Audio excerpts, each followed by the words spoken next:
Constable తీరు వివాదాస్పదంగా మారుతోంది. ఇష్టారాజ్యంగా విధులు నిర్వహిస్తుండటంతో పోలీసులకు సైతం తలనొప్పులను తెస్తోంది. ఇటీవల ఫిర్యాదు చేసేందుకు పోలీస్ స్టేషన్కు వచ్చిన బాధితుల ఎదుటే సిబ్బందిపై చిందులు తొక్కడంతో అక్కడే ఉన్న ఎస్ఐ పోలీసులు అవాక్కయ్యారు.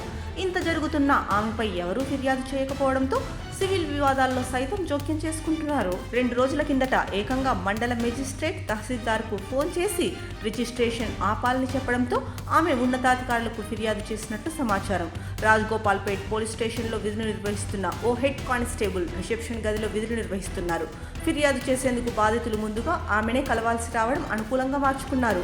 కేసులకు సంబంధించిన ఫిర్యాదులో జోక్యం చేసుకుంటూ బెదిరింపులకు పాల్పడుతున్నట్లు ఆరోపణలు వస్తున్నాయి. వారం రోజుల కిందట తనపై అధికారిపై ఎస్ఐ సిబ్బంది బాధితుల ఎదుటే వాగ్వాదానికి దిగినట్లు తెలిసింది.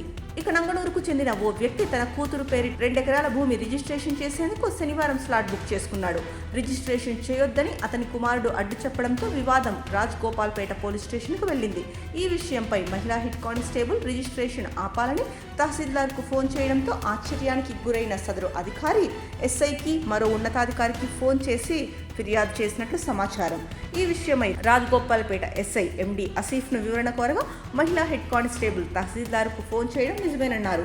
దీంతో తహసీల్దార్ సరిత తనతో పాటు ఏసీపీతో ఫోన్లో మాట్లాడారన్నారు. ఆమెను రిసెప్షనిస్ట్ విధుల నుంచి తొలగించి సాధారణ విధులు అప్పగించామన్నారు.